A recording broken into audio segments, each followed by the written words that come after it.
അല്ല, ഇതിൽ മനസ്സിലാക്കേണ്ടത് ഇതിൽ മുഹമ്മദ് ഖാസിം എന്ന MSF നേതാവാണ് ഈ കേസിലെ ഇര. അദ്ദേഹം കൊടുത്ത പരാതിയിൽ ഇന്ന് വരെ പോലീസ് കേസെടുത്തിട്ടില്ല. പോലീസ് കേസെടുത്തിരിക്കുന്നത് വേട്ടക്കാരായ CPM എന്ന് പറയുന്ന പാർട്ടിയുടെ നേതാവ് ഭാസ്കരൻ മാഷ് കൊടുത്ത പരാതിയിലാണ്. അതിൽ കേസെടുക്കാത്തപ്പോഴാണ് ശ്രീ പാറക്കൽ അബ്ദുള്ള മുൻ MLA മുൻകൈ എടുത്തുകൊണ്ട് കേരള ഹൈക്കോടതിയിൽ ഇത് സംബന്ധിച്ച് പരാതി ഫയൽ ചെയ്തത്.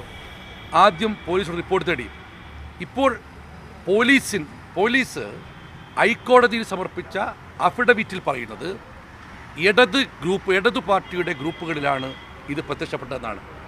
അതിലെടുത്തു പറയുന്നു റെഡ് എൻകൗണ്ടർ, റെഡ് ആർമി, പോരാളി ഷാജി, അമ്പാടിമുക്ക് സഖാക്കൾ എന്നിവരുടെ ഗ്രൂപ്പിലാണ് ഇത് കണ്ടതെന്ന് പറയുന്നു. മാത്രവുമല്ല, അതിൽ ഗുരുതരമായ മറ്റൊരു കാര്യവും പറയുന്നുണ്ട്. ഈ ഗ്രൂപ്പിലെ അഡ്മിന്മാരെ അവരെ ചോദ്യം ചെയ്തപ്പോഴും അവരുമായി ബന്ധപ്പെട്ടുള്ളൂ അവിടുത്തെ വടകര ബ്ലോക്കിലെ DYFIൻ്റെ പ്രസിഡന്റ് ഇതിൽ പങ്കുണ്ട് എന്ന് വരുന്നു. പക്ഷേ പോലീസ് എടുക്കുന്ന നടപടി, ഒരാളെ കൊല ചെയ്യാൻ ഇന്നോവ കാറിൽ കുറേ ആളുകൾ വന്നു കഴിഞ്ഞാൽ ഇന്നോവ കാറിൻ്റെ പേരിൽ കേസെടുക്കുകയും കൊലയാളിയെ പിടിക്കാതിരിക്കുകയും ചെയ്യുന്ന അതേ നയമാണ് ഈ കാര്യത്തിലും വടകരയിലെ പോലീസ് സ്വീകരിക്കുന്നത്. ഇവിടെ ഇവരൊക്കെ തന്നെ ഇടത് ഗ്രൂപ്പിൽപ്പെട്ട ഗ്രൂപ്പുകളിലാണ് വന്നു എന്ന് പറഞ്ഞു. അതുമായി ബന്ധപ്പെട്ട് പോസ്റ്റുകാരുടെ ഫോൺ പിടിച്ചെടുത്തു. ആടെ അറസ്റ്റ് ചെയ്യുന്നില്ല. ഇതെന്തൊരു നയത്? ഇതെന്തൊരു പരിപാടിയാണിത്? അതായത് ഫോൺ ഉപയോഗിച്ചവർക്കെതിരെ കേസില്ല, ഉപയോഗിച്ചവർ അറസ്റ്റ് ചെയ്യുന്നില്ല, ഫോൺ കസ്റ്റഡി എടുക്കുന്നു.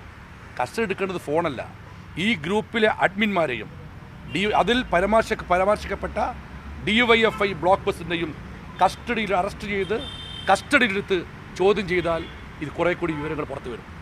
അതുമാത്രമല്ല, ഇതിനകത്ത് നിങ്ങൾ ആലോചിക്കേണ്ടത്, എന്നിട്ട് പോലും ഒരാളെപ്പോലും അറസ്റ്റ് ചെയ്യാനോ കസ്റ്റഡിക്കാനോ പോലീസ് തയ്യാറാവുന്നില്ല.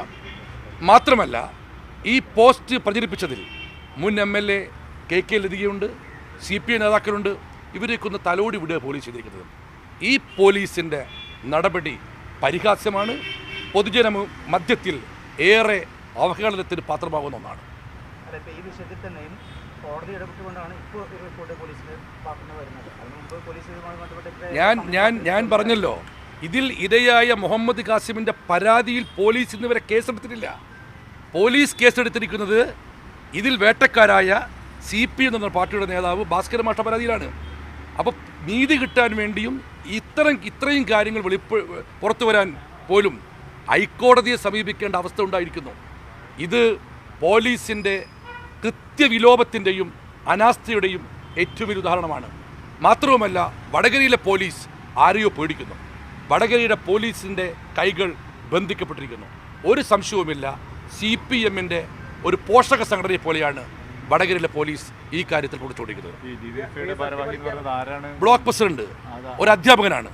വടകരയിലെ നിങ്ങൾക്കറിയാം, ഇന്നലെ പോലീസ് ഹൈക്കോടതിയിൽ സമർപ്പിച്ച സത്യവാങ്മൂലത്തിൽ ഈ 4 വാട്സപ്പ് ഗ്രൂപ്പുകളുടെ പുറമെ വന്നൊരു പേര് വടകരയിലെ DYFI ബ്ലോക്ക് പ്രസിഡന്റ് പേരാണ്. അദ്ദേഹത്തിന് പിടിക്കുന്നില്ല, അദ്ദേഹത്തിൻ്റെ ഫോൺ പിടിച്ചെടുക്കുന്നു. ഞാൻ പറഞ്ഞല്ലോ, കൊലപാതകയെ അറസ്റ്റ് ചെയ്യുന്നില്ല, കൊലപാതകം ചെയ്യാൻ വന്ന ഇന്നോവ കാറിനെ കസ്റ്റഡിയെടുത്ത് കേസെടുക്കുന്നു. അതേ നയമാണ്, അതേ പരിപാടിയാണ് ഈ കാര്യത്തിൽ വടകര പോലീസ് ചെയ്തിരിക്കുന്നത്. 100%. കാരണം എന്താ വെച്ചാൽ, ഇത് CPM കുറേ കാലങ്ങളായി നാട്ടിൽ ചെയ്യുന്നതാണ്. വ്യക്തിഹത്യ, വർഗീയ ധ്രുവീകരണ ശ്രമം, എന്തെങ്കിലും ഒരു വോട്ടിനോ നേട്ടത്തിനോ വേണ്ടിക്കൊണ്ട് എന്ത് വൃത്തികേടും നടത്താൻ മടിക്കാത്ത പാർട്ടിയാണ് മാർക്സിസ്റ്റ് പാർട്ടി. ഇതിലൂടെ ഇത് പൂർണ്ണമായും പുറത്തു വരുമെന്ന് CPM ഭയക്കുന്നു. CPMൻ്റെ ഭീതിക്കൊപ്പം വടകരയിലെ പോലീസ് നിൽക്കുന്നു. ഇതാണ് സംഭവിച്ചുകൊണ്ടിരിക്കുന്നത്. ഞാൻ ചോദിക്കട്ടെ നിങ്ങളോട്, പോലീസ് അത് ഹൈക്കോടതിയിൽ മുഹമ്മദ് ഖാസിം പാറക്കൽ അബ്ദുള്ള മുൻകൈ എടുത്ത് ഹർജി കൊടുത്തപ്പോഴേ ചെയ്യുന്നുള്ളൂ. ഇത് എന്തിനായിരുന്നു ഹൈക്കോടതിയിൽ ഹർജി വരെ കാത്തുന്നത്? പോലീസ് നിഷ്പക്ഷമായിരുന്നുവെങ്കിൽ എന്തിന് ഹൈക്കോടതിയിൽ മുഹമ്മദ് ഖാസിം ഹർജി ഫയൽ ചെയ്തവരെ ഈ റിപ്പോർട്ടോ ഈ നടപടിയെടുക്കാൻ വൈകി? അതൊരു വലിയ ചോദ്യം ഇതിൻ്റെ അകത്ത്. അതുമാത്രമല്ല, നിങ്ങൾ മനസ്സിലാക്കേണ്ടത്, ഇതെന്താ ചെയ്തിരിക്കുന്നത്? സമൂഹത്തിൽ വർഗീയ ധ്രുവീകരണവും വർഗീയ സ്പർദ്ധയും വർഗീയ ലഹളയും ഉണ്ടാക്കാൻ മാത്രം എത്രയും ഗുരുതരമായ സാധ്യതയുള്ളൊരു പോസ്റ്റിംഗാണ് നടത്തിയിരിക്കുന്നത്.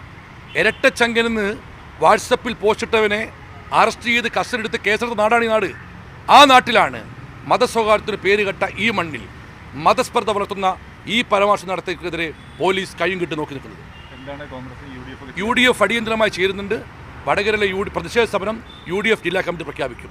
ഒരു സംശയവുമില്ല. ഞങ്ങൾ തുടക്കത്തിലേ പറയുന്നുണ്ട്, യഥാർത്ഥ പ്രതികളെ നിയമത്തിന് മുമ്പിൽ വന്ന് മാതൃകാപരമായി ശിക്ഷിക്കുന്ന പോരാട്ടവുമായി കോൺഗ്രസും UDF മുന്നോട്ട് പോകും. ഈ വിഷയത്തിൽ ഇപ്പം ഈ അണിയറയുടെ അല്ലെങ്കിൽ പ്രവർത്തകരുടെ മാത്രമാണോ അതല്ല ഏതെങ്കിലും നേതാക്കൾ? ഇതിൻ്റെ പിന്നിലുള്ളത് CPMൻ്റെ ഉന്നത നേതാക്കളാണ്. CPMൻ്റെ ഉന്നത നേതാക്കളുടെ അറിവില്ലെങ്കിൽ സംസ്ഥാന കമ്മിറ്റി അംഗമായ KK ലതിക മുൻ MLA എങ്ങനെയാണ് ഇത് ഷെയർ ചെയ്യുക? ഇത് ഇവിടെ നിന്നല്ല, കേരളത്തിലുടനീളം സൈബർ കൊട്ടേഷനും സൈബർ ഗുണ്ടകളും ഉണ്ട് CPMന്. അവരുടെ പ്രവർത്തനത്തിൻ്റെ ഫലമാണ് ഈ പോസ്റ്റ്. ഇത് ഇവിടെ വെച്ച് നുള്ളണം, ഇല്ലെങ്കിൽ കേരളത്തെ കാത്തുകിടക്കുന്നത് ഏറെ അപകടകരമായ അവസ്ഥയായിരിക്കും.